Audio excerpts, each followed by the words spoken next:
Hello everyone, and welcome back to the channel. We just got the new Monsters of Myth book recently, and it has a ton of really cool monsters that you can use in your games. However, today I want to talk about one in particular.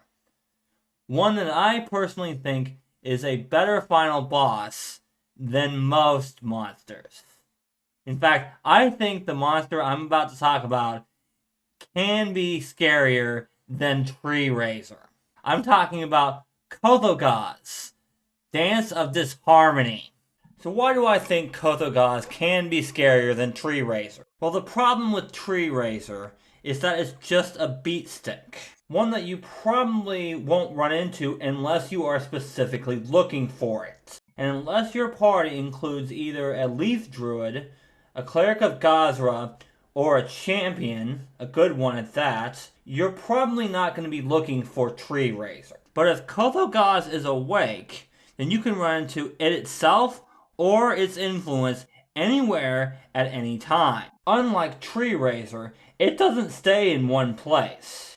It likes to roam around, and it leaves behind hives wherever it goes. These hives can not only cause huge areas of blight, but this is also how it leaves behind its spawn. These spawn can decimate a town rather easily. Commoners and even level 1 adventurers stand no chance against one of these spawn. The spawn themselves are pretty basic for a level 6 creature, but as a GM I would definitely not throw even one of them at a level 1 party. And even at higher levels, these spawn can be dangerous if the party runs into multiple of them. But you can absolutely build an entire campaign around Kothagaz. It would not be that hard. You would probably need to know about the area of Vudra, as they were the last person to seal it away. They did so by dividing its heart into 101 pieces known as heart slivers. While they are called slivers, each of these pieces are as big as a human fist, and they can grow as large as a small house if not kept under control. These heart slivers are kept under watch constantly by the Rajas of Vudra. They must do this because each of these heart slivers can produce thousands of insects that seem to be filled with evil intent. These insects will bite anyone that gets too close, as if they're trying to spread Kothagaz's influence. These insects can grow quite large and can even kill humans with their bites. All of this happens even though Kothagaz is sleeping right now. That's right, unlike the Tarrasque or Treerazer, Kothagaz's influence can spread even if it itself is asleep. Scared yet? I'm just getting started. So, for all you GMs out there are a number of ways that you can build a campaign around this creature. At low levels, the most the party is going to be able to face is one of its spawn. Just one. I wouldn't recommend throwing more than one of its spawn at them at this stage. But maybe one of the heart slivers goes out of control, and the party can protect the Rajas as they get it under control. Whether that's from one of its spawns, or the ones trying to resurrect it, probably the cult of Rabagug, or even nearby animals and plants that have been corrupted by the heart sliver. You might also give them quests to help out the town in other ways. Once your players' characters get to around level 8, they can probably handle one spawn. Quite easily, in fact. But the spawn can still be dangerous. You would just need to enhance them in some way. Look in the Game Mastery Guide for more ideas. You could also use the troop rules in Bestiary 3 to create a large group of spawn. At this tier of play, blights from the heart slivers and its hives are likely to be much larger. They are also likely to include unique hazards born of this blight. There might be things like toxic fields of gases, or even acidic mud pits that act like quicksand. Look in the Game Mastery Guide under the Hazard Creation rules and see what you come up with. At this tier of play is when the PCs can actually start collecting heart slivers. However, the Rajas will probably force the PCs to prove their skills in combat before even handing over one heart sliver. Once the party reaches level 15, they probably have a much easier time collecting heart slivers. This is when the party needs to start thinking about the ritual itself. As the heart slivers grow closer together, they're likely to produce even larger areas of blight and produce even stronger spawn for the PCs to contend with. The return of Kothagaz would be heralded by massive areas of blight and the creation of the most powerful spawn that the PCs have faced thus far. As its fury is released across the battlefield, fallen warriors would return as undead. The overwhelming number of undead that this creates can quickly overwhelm armies or even the PCs themselves. The PCs might want to think about just facing it themselves so they don't have to worry about the undead that it creates. But this is also extremely dangerous. Even if the PCs manage to slay it, it is not without consequence. We are talking about a spawn of Kothagaz here, after all. Slaying it would definitely get Kothagaz's attention, and he might just send one of his other spawn after the PCs. Like, say, his Treerazer. Okay, now let's take a look at Kothagaz's stats. Believe it or not, other than its massive AC, which is only 5 behind Treerazer by the way, and its ridiculous speed of 80 feet, yes, this thing is faster than Treerazer, Kothagaz actually has pretty standard stats for a level 21 creature. However, its stats are not what you have to worry about. Now, what makes Kothagaz so scary is its abilities. Let's start with the fact that this thing has a frightful presence of 300 feet. Yes, seeing Kothagaz from 300 feet away can make you frightened. And that's just the start. Coming within 120 feet of it can make you sickened. If you're within 120 feet of it, you are also subject to its heartbeat. If you fail the will save against its heartbeat, your next 2 actions must be move actions to move away from Kothagaz. Nowhere on its stat block does it say that this is forced movement. Oh, and did I mention this thing gets 3 attacks of opportunity per round? Yes, that's right. It sets up its own attacks of opportunity. Oh, and there's also the fact that it's just permanently quickened. And I'm still not done. And now we come to what I consider is the most broken ability that Kothagaz has. With its disharmonic door ability, it can teleport to any creature within 240 feet and attack it for 2 actions. That means it can teleport 240 feet and attack you 3 times in 1 round. I bet right about now you're thinking, oh, we'll just fly out of its range.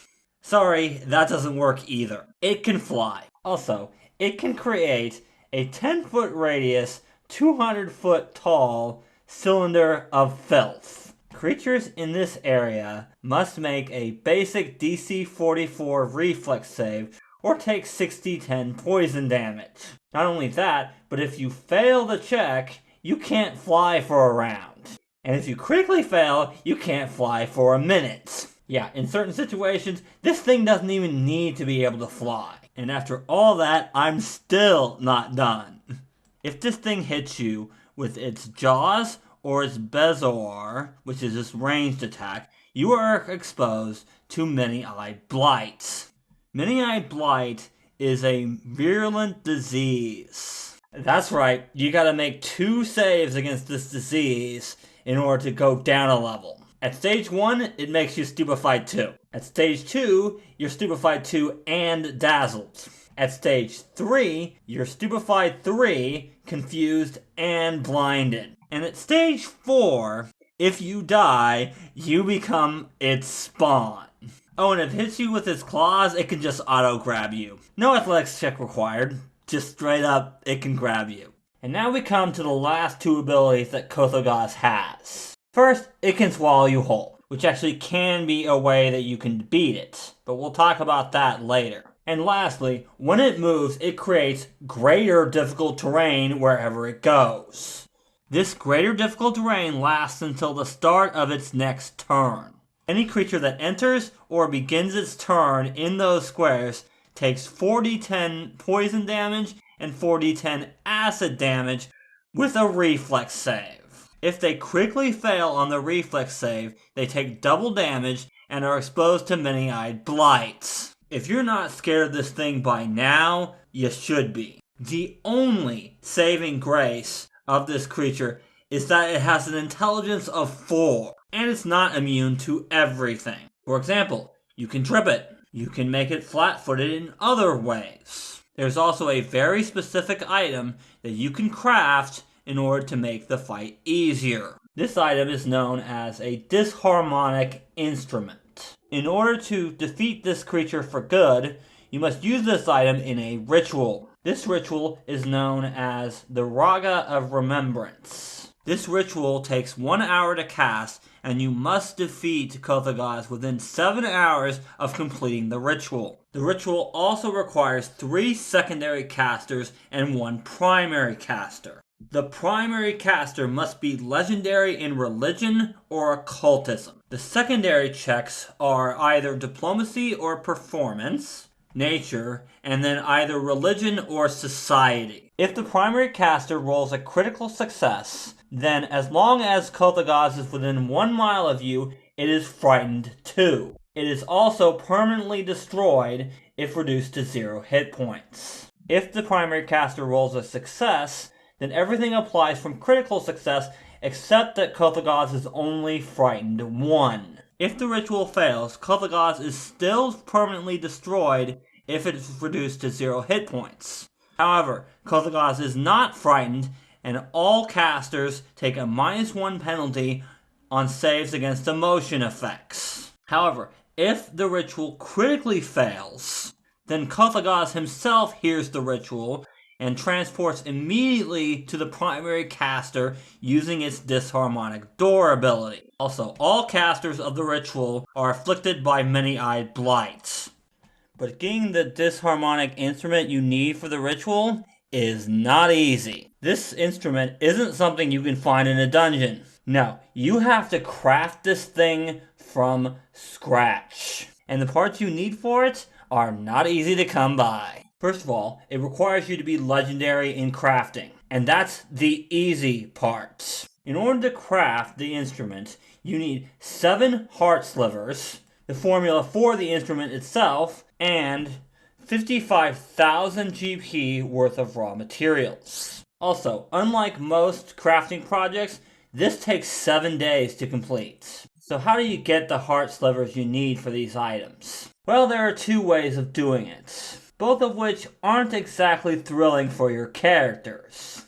The first is to prove yourself to the people of the Vudra so that they'll give you 7 of their 101 slivers. And the Rajas aren't just going to give them up. You've got to prove yourself trustworthy and capable, which can mean any number of things depending on your GM. And then there's the far less attractive second way, from the beast itself. Do you remember earlier in the video when I said its ability to swallow whole might be the key to its downfall? Yeah, it's exactly what you're thinking. In order to get a sliver in this way, you have to let it swallow you. Then you can use the Harvest Heart Sliver reaction. As part of this reaction, you make an attack roll or attempt one of the following skill checks at DC 40. Acrobatics, Athletics, Medicine, Nature, Occultism, or Religion. That's right. What makes this method so unattractive is that it's not even guaranteed. If you critically succeed on the check, then you're good. You get the heart sliver and can immediately exit. If you regularly succeed, you get the heart sliver, but you're not getting out. If you fail on the check, you take its swallow whole damage. And if you critically fail on the check, you take double its swallow whole damage, and you're deafened by its heartbeat for 1 minute. And remember, you need 7 of these heart slivers to make the Disharmonic Instrument. It is far more attractive to get them from the Rajas, especially since you need to get the formula for it from them anyway. But most GMs will probably make you do both. Get some of them from the beasts themselves, and some of them from the Raja. Overall, I wouldn't throw Kothagaz by itself against a level 20 party. A level 20 party would be able to pretty easily beat it by itself. However, if it's got its undead minions with it, or other hazards due to its blight, that's a different story. Also, parties from level 15 to level 18 are going to have trouble with this thing by itself. Overall, GMs, if you're gonna use this thing to build a campaign, use your best judgment. Have the party face its spawn when they're ready for it, but not when it's too easy for them. Also, the Rajas of Vudra probably will want to help out in defeating this thing, which is going to make it more difficult for you in that final battle. However, it would turn into quite the epic final boss fight if you were to do that. If this creature turns out to be too easy of a final boss for your PCs, that's when you have one final fight against the Treerazer. Alright guys, if you enjoyed the video, leave a like and subscribe to the channel for more Pathfinder 2nd Edition teamwork content. If you want to see more videos like this, you can check out this video here. And until next time, remember, teamwork is vital.